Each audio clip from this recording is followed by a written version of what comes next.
நல்ல கண்ணு தோழர் மாதிரியான நடவடிக்கை உள்ள ஒரு குடும்பத்தில இருந்து தான் இவருக்கு பொண்ணு எடுக்கணுங்கிற முடிவுக்கு இவங்களுடைய குடும்பத்தார் வந்துடுறாங்க. அப்படிப்பட்ட சூழல்ல இவருக்கான பெண் எந்த வீட்டுல இருந்து கிடைக்குது? இல்ல, இவருக்கு ஒரு பொண்ணு பார்த்து கல்யாணம் பண்ணி வைக்கணும்னு முடிவு பண்றாங்க.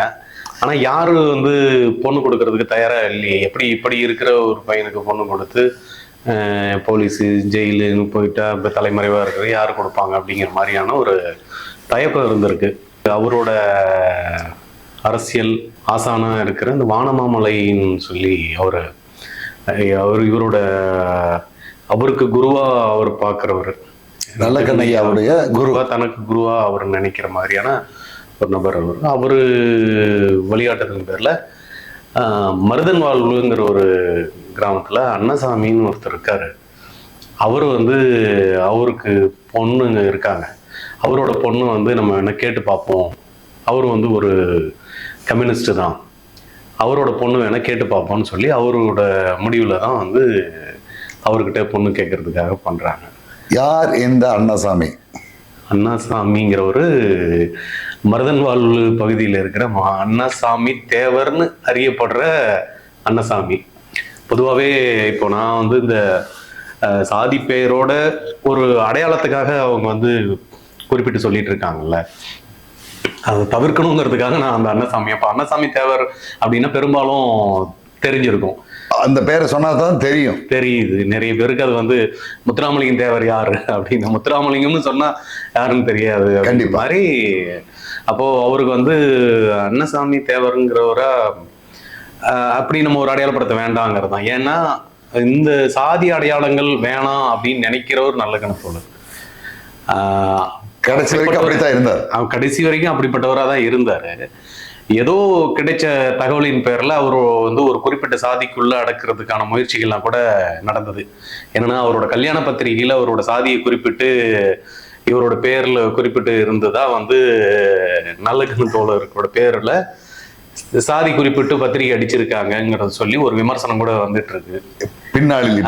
இப்ப கூட அது வந்து பேசுறாங்க. இத்தனை ஆண்டு கால நல்ல கண்ணு தோழரோட தியாக வாழ்வுக்கு பின்னாடி இப்படி ஒரு விமர்சனங்கள் வருதுங்கிறது ஏத்துக்க முடியாத ஒரு விஷயம் தான். அதுல ரொம்ப முக்கியமான ஒரு விஷயம் என்னன்னா, அந்த பத்திரிகை அடிச்ச விஷயமே அவருக்கு தெரியாதுங்கிறது தான். நல்ல கண்ணையாவுக்கு தெரியாது. நல்ல கண்ணையாவுக்கு தெரியாது. அவர் வந்து கல்யாணத்தை விரும்பலன்னா இந்த குடும்ப அமைப்புகளுக்குள்ள நம்ம போய் மாட்டிக்கிட்டோம்னா இப்போ இந்த மக்களுக்கான பணிகளை வந்து நம்ம செய்யறது வந்து தடைப்பட்டு போயிருமேங்கிறதுனால அவர் வந்து கல்யாணம் வேண்டாங்கிற மாதிரி தான் இருக்கிறாரு. அவங்க அம்மாவோட வற்புறுத்தலுக்காக தான் அவர் வந்து கல்யாணம் பண்ணிக்கணும்னு முடிவு எடுத்து இவரோட வானமாமலையோட வழிகாட்டுதல்ல அன்னசாமி அவர்கிட்ட போய் அன்னசாமி கிட்ட பொண்ணு கேட்டு இந்த பொண்ணை வந்து அவர் கொடுக்கறதுக்காக ஒப்புதல் கொடுத்துட்றாங்க. அப்போ அவர் அன்னசாமி தேவர் எப்படிப்பட்டவர்? அவர் வந்து ஒரு மிகப்பெரிய இடதுசாரி சிந்தனையாளர், இடதுசாரி போராளி. ஒரு மருதன் வாழ்வு அப்படிங்கிற ஊர், அந்த சுத்துப்பட்ட ஊருக்கெல்லாம் வந்து அவர் ஒரு மிகப்பெரிய அடையாளம் அவர் தான். அந்த ஊருக்கு முதல்ல ஸ்கூல் கொண்டு வந்ததுலேருந்து, அரசு அலுவலகங்கள் கொண்டு வந்ததுலேருந்து எல்லாமே அவர் தான் பண்ண வச்சிருக்காரு. அந்த ஊருக்கு பஸ்ஸு வச்சு அந்த ஊர் அடிப்படை வசதிகள் அத்தனையும் செஞ்சு கொடுத்தவர் அவர் தான். சாதாரண வாழ்க்கையெல்லாம் அவர் வாழல. அவர் வந்து ஒரு மிகப்பெரிய தியாக வாழ்க்கை வாழ்ந்திருக்கார். மக்களுக்காக, அடித்தட்டு மக்களுக்காக அப்படி ஒரு தியாக வாழ்க்கையை வாழ்ந்தவர். நீங்களாம் கஷ்டப்பட்டு இந்த காசை கொண்டு போய் எங்கேயோ வீணடிச்சுட்டு போயிடக்கூடாதுங்கிறதுக்காக அந்த ஊர் மக்களுக்கான ஒரு பேங்க் மாதிரி இவர் செயல்பட்டிருக்காரு. நிறையா ஒரு பேங்க் மாதிரி சேமிப்பு முறை எப்படி இருக்கணும், உங்களுக்கு தேவை எவ்வளவு இருக்கும், அதை நீங்க எவ்வளவு செலவு செய்யணும் அப்படிங்கிறதுல இருந்து ஒரு படிப்புக்கு வழிகாட்டுறது எல்லாத்தையும் அவர் வந்து அது தன்னோட கடமையா நினைச்சு அவர் வந்து செஞ்சிருக்காரு. எந்த லாப நோக்கமும் இல்லாம அவர் செஞ்சிருக்காரு. நல்ல கண்ணு தோழர் ஒரு வகையில களப்போராளி, இவர் ஒரு வகையிலான களப்போராளியாங்கிறது. இவர் ஒரு வகையிலான ஒரு களப்போராளி தான். அவரோட மனைவி பேர் எனக்கு சரியா நினைவில்லை. அவங்க வந்து ஒரு ஆங்கிலோ இந்தியன், நல்ல கண்ணு தோழரோட மாமியார். அவங்க எப்படின்னா அந்த ஊர் சுத்தப்பட்டு இருக்கிறவங்களுக்கு எல்லாத்துக்கும் இலவச மருத்துவம் பார்க்குற ஒரு செவிலியர் அவங்க. சரி, அவங்க வந்து அவங்களும் ஒரு வகையில் சமூகத்திலோட பயணியாற்றுவாங்க. எந்த சுய லாப நோக்கம் இல்லாம நிறைய பேரோட உயிரை காப்பாத்தி அவங்க வந்து ஒரு தேவதை மாதிரி அவங்க டிராவல் பண்ண அந்த அம்மா. அந்த அம்மா அவங்க பேர் மிக்கேல் அம்மா. அவங்க வந்து அவங்கள போய் இப்போ சமீபத்தில் அந்த படப்பிடிப்புக்காக அந்த ஊருக்கு பற்றி போனதும் அவ்வளோ அழுகுறாங்க மக்கள். அந்த அம்மா எங்கள் தெய்வம், என் பிள்ளைய வந்து எடுத்து கொடுத்தது அவங்க தான், என் உயிரை காப்பாற்றினது அவங்க தான், நான் இன்னைக்கு சோறு தின்னுட்டு இருக்கேன்னா அதுக்கு வந்து காரணம் ஐயா தான், அன்னசாமி தேவர் ஐயா தான் அப்படின்னு சொல்லி அந்த அவங்க 2 பேரையும் அவ்வளோ ஒரு ஆத்மார்த்தமா, அவ்வளோ ஒரு குடும்பத்துல இருக்கிற அவங்களோட அப்பா அம்மாவை கூட அவ்வளவு பார்ப்பாங்களான்னு தெரியல. அந்த அளவு ரொம்ப நெகிழ்ச்சியா அது இருந்தது. அதாவது இங்க நான் இவ்வளவு பெரிய ஐக்கியான நான் பார்த்துட்டு அங்க போன அந்த ஊர் மக்கள் அப்படியே டோட்டலா அவர் மேல ஒரு பிம்பத்தை காட்டும் போது ரொம்ப நல்லகண்ண தோழரோட வாழ்க்கையே அப்படிதான். ஒவ்வொரு நாளும் ஒவ்வொரு தகவலும் ஆச்சரியம் கொடுத்துட்டே இருக்கும்ல. அப்படிதான் அன்னசாமி ஐயாவை பத்தின தகவல்களும் எனக்கு வந்து அப்படிதான் கிடைச்சது. அவர் பெண் கொடுக்க ஒத்துக்கிறார். கல்யாணம் பண்ணி வச்சிடறாரு. அவருக்கு தெரியும், இந்த விஷயங்கள் எல்லாமே தெரியும். மக்களுக்கான ஒரு களப்பணியில இருக்கிற ஒரு தோழருக்கு நான் என் பொண்ணு கொடுக்கறதுல எனக்கு பெருமை தான் அப்படின்னு சொல்லி அந்த பொண்ணு கல்யாணம் பண்ணி வைக்கிறார். அந்த ஊர்ல பேரை போட்டு இப்படி அடையாளப்படுத்திக்கிற மாதிரியான அந்த குறிப்பிட்ட சாதி பேரை போட்டு அவங்க அடிச்சு வச்சுக்கிறாங்கல்ல, அது வந்து அன்னசாமி ஐயாவுக்கும் அதுல விருப்பம் இல்லை, நல்லகண்ண தோழருக்கும் அதுல வந்து விருப்பம் இருக்காது. அது தவறுதலா இவங்களுக்கு தெரியாம நடக்கிறது தான். யாரோ பத்திரிக்கை அடிச்சிருக்காங்க. உண்மையை சொல்ல போனா நல்லகண்ண தோழர் தன்னோட குடும்பங்கள்ல இருந்து கல்யாணத்துக்கு பிறகும் அவர் அந்த குடும்ப கட்டமைப்புகள் எல்லாம் மாட்டிக்கவே இல்லை. ஒரு முழுமையான ஒரு அப்பாவா அவரால் இருக்க முடியல அப்படிங்கிற ஒரு ஏக்கம் இருந்திருக்கலாம். ஆனா நான் முழுமையான ஒரு சமூக செயல்பாட்டால் நான் சமூக களத்துல வேலை செய்யறவன் அப்படிங்கிறது என்னோட குடும்ப கட்டமைப்பு வந்து அதை சிதைச்சிடக்கூடாதுங்கிறதுல ரொம்ப கவனமா இருந்தது. விலகி இருந்திருக்கார். அதுல இருந்து விலகியே இருந்துதான். விலகி இருக்கிறதுங்கிறது விட்டுட்டு போறது இல்லை. நான் என்னைக்கா இருந்தாலும் உங்களை நான் பார்த்துக்குவேன், அதே நேரம் இந்த மக்களை வந்து யார் பார்த்துக்கிறது அப்படிங்கிற ஒரு கேள்வி இவருக்குள்ள ஒன்று இருந்துகிட்டே இருக்கும். ஆனா இதுல ஒரு மிக முக்கியமான ஒரு விஷயம் என்னன்னா, மார்க்ஸுக்கு ஜென்னி எவ்வளவு பெரிய துணையோ அந்த மாதிரிதான் நல்லகண்ண தோழருக்கு ரஞ்சிதம் அம்மாள் வந்து மிகப்பெரிய துணை இருந்திருக்காங்க. அவங்களுக்கும் தெரியும் நம்மளுடைய கணவன் இப்படித்தான் நடந்துக்குவாருங்கிற தெரிஞ்சுதான் வந்திருக்காங்க. அவங்க அப்பாவே அப்படிதானே. அப்போ அப்பாவும் அப்படிதான், கல்யாணம் பண்ணிக்கிட்ட கணவனும் இப்படிதான். அப்படிங்கும் பொழுது அவங்களுக்கு சாதாரணமா சராசரியான ஒரு வாழ்க்கை 10-11 வாழ்ற வாழ்க்கை நம்மளது இல்லை அப்படிங்கிறது ரொம்ப தெளிவா புரிஞ்சுக்கிட்டவங்க. அவங்க அதை புரிஞ்சுக்கிட்டதுனாலதான் நல்லகண்ண தோழரோட தியாக வாழ்க்கை நிறைவா இருக்கு. பிரச்சனைகள் இல்லாம அவர் முழுக்க இந்த சமூக களத்துல இறங்கி வேலை செய்யறதுக்கான ஒரு மிகப்பெரிய பேக் போன் வந்து அவங்க 101 வயது வரைக்கும் ஒரு வாழ்வதற்கான காரணமும் அவங்கதான். அவங்க வந்து எந்த சுய தேவைகளுக்காகவும் இவரை வந்து துன்புறுத்தினது கிடையாது. எவ்வளவோ எனக்கு கார் வேணும், பைக் வேணும், வீட்டை கட்டி கொடு, பொண்ணுக்கு நகை வேணும், இது பண்ணி கொடுக்கணும், அது வேணும், இது வேணும்னு சொல்லுது. இவரோட பொண்ணு கல்யாணத்துக்கு இவர் விருந்தினர் மாதிரி தான் போயிருக்காரு. நல்ல கல்யாணத்தை பிள்ளைங்களை படிக்க வச்சதுல இருந்து பெண்களுக்கு கல்யாணம் பண்ணி வச்ச வரைக்கும் அவங்க தான் எல்லாமே பார்த்துக்கிட்டாங்க. அவங்களோட முன்னெடுப்புல நடந்தது தான் அது. திருமணம் எப்படி நடந்தது? இவரோட திருமணம், நல்லகண்ண ஐயாவோட திருமணம் வழக்கமான ஒரு திருமணம் தான். அவங்க வந்து சுயமரியாதை திருமணம் மாதிரி தான் நடத்திருக்காங்க. வானமாமலை ஐயா அவரோட தலைமையில தான் திருமணம் நடந்திருக்கு. அன்னசாமி ஐயா இருக்காங்க, இவங்க எல்லாம் சேர்ந்து அப்படிதான் வந்து நடந்திருக்காங்க. ஆனா ஒரு சுயமரியாதை திருமணம் மாதிரி தான் நடந்திருக்கு. இப்போ நான் அது ரொம்ப முக்கியமா சொல்ல வேண்டியதுன்னு நான் நினைச்சேன் என்னன்னா, அவரோட பெயர் குறிப்பிட்டு ஒரு சாதி பெயரோட அந்த அடையாளத்தோட குறிப்பிட்டு வந்ததுன்னு சொல்லி ஒரு விமர்சனம் வச்சதுக்கான காரணமா இவர் இருப்பார் அப்படின்னு சொல்லி ஒரு தவறான தகவல் பரப்பிட்டு இருக்காங்க. நல்லகண்ண ஐயாவுக்கும் சாதிய நோக்கம் இருந்தது அப்படின்னு.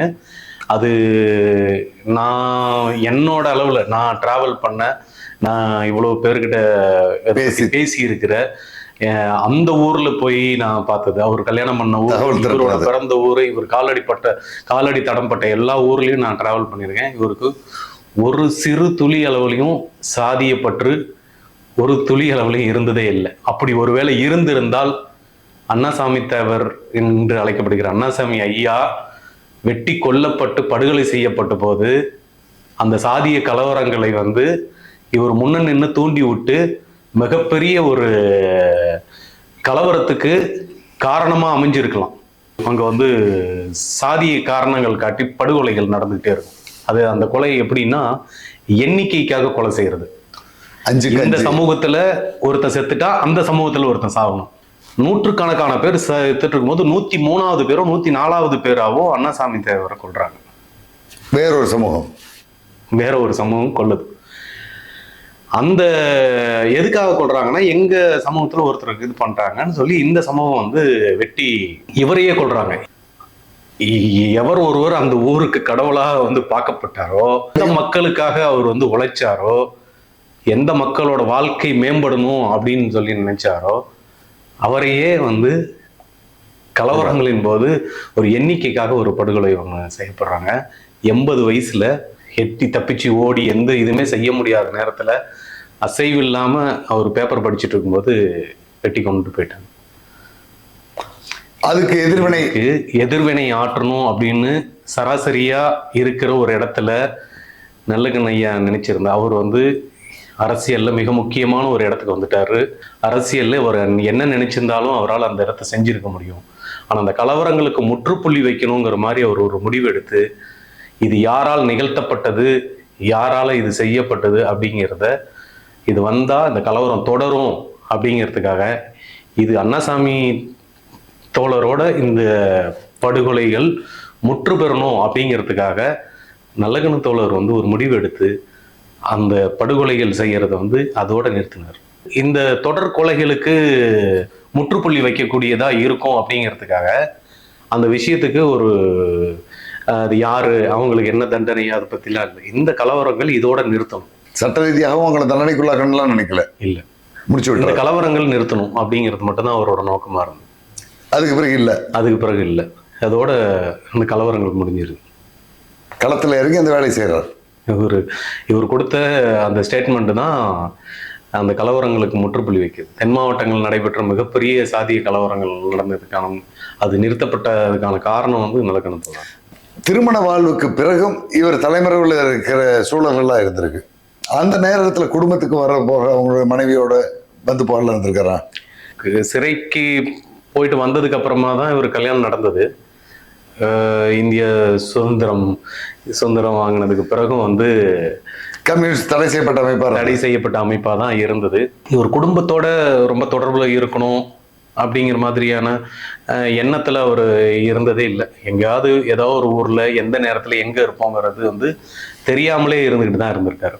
வெளியில இருப்பாரு, போராட்டத்துக்கு போறது வர்றது, கள போராட்டத்துல இருந்தவராக தான் இருந்திருக்காரு. குழந்தை பிறந்ததுக்கு அப்புறம் குழந்தைங்க மேல பாசம் இருக்கும் அப்படின்னா தலைமறைவா இருப்பாரு. ஒரு நள்ளிரவுல தான் வந்துட்டு போவார். மிட் நைட்ல ஒரு 2 மணிக்கு மேல வீட்டுக்கு வருவார். ஆமா, என்னன்னா எப்பவுமே போலீஸ் கண்காணிப்பு இருந்துகிட்டே இருக்கும். இப்போ இவங்களை வந்து வராங்களா போறாங்களாங்கிறத பாதுகாத்துக்கிறதுக்காக இவங்க எந்த ஊர்ல இருக்காங்க அப்படிங்கிறது அந்த ஊர்ல வந்து போலீஸ் பாதுகாப்பு வந்து இருந்துகிட்டே இருக்கும். அப்போ வந்தா கைது பண்ணலாம் அப்படிங்கிறது. இவர் வந்து என்னன்னா அது வராத நேரமா பார்த்து தலைமறைவா இருந்து 2 மணி 3 மணி இந்த மாதிரி நேரங்கள்ல வந்துட்டு அதிகாலையிலேயே எழுந்துருவாங்க. கிராமத்திலலாம் வந்து எந்திரிச்சிருவாங்க. அந்த டைம்ல வந்து இவர் போயிடணும் அப்படி வந்து இருந்துட்டு இருந்திருக்காரு. அது சில நேரங்கள்ல அது குழந்தைங்களை கொஞ்சணுங்கிற ஒரு ஆசை இருக்கும். குழந்தைங்க ஒருவேளை நம்ம முகத்தை பார்த்துட்டு அப்பா நாளைக்கு வரலையே, தூக்கம் தெளிச்சு எந்திரிச்சு பார்த்துட்டு அப்பா பார்க்கணுங்கிற ஒரு ஏக்கம் ஒன்று குழந்தைங்களுக்கு வந்துடக்கூடாது. அதே நேரத்துல ஒருவேளை அந்த பிள்ளைங்க வந்து நம்மளை பார்த்துட்டு எங்க அப்பா நேற்று வந்துட்டு போனாரு வீட்டுக்கு, இந்த மாதிரி எங்களுக்கு இது வாங்கிட்டு வந்தாரு, சாப்பிட்றதுக்கு வாங்கிட்டு வந்தாரு, பொம்மை வாங்கிட்டு வந்தாரு. அவர் அப்பப்போ வரும்போது சாப்பிட்றதுக்கு பொம்மைகள் இதெல்லாம் வாங்கிட்டு வந்து இருந்திருக்காரு. அது வந்து அவங்களுக்கு அது தெரிஞ்சுட்டா எங்க அப்பா யாருக்காவது வாங்கிட்டு வந்து கொடுத்தாரு, யாருக்கிட்டையாவது சொல்லிட்டா என்ன பண்றதுங்கிறதுக்காக அவர் வந்து குழந்தைங்களோட கொஞ்சிறது விளையாடுறது எல்லாமே காத்துலயே செஞ்சிருந்திருக்காரு. கிள்றது காத்துலயே கிள்ளி இருக்காரு, சிரிச்சிருக்காரு, கொஞ்சி இருக்காரு, தூக்குற மாதிரி நடிச்சிருக்காரு, கட்டி பிடிக்கிற மாதிரி பண்ணியிருக்காரு. இது எல்லாமே காத்துல நடந்திருக்கு. இந்த கான்வர்சேஷனே செய்கை மட்டும்தான். குழந்தைங்க கண்ணு முன்னாடி இருக்கும்.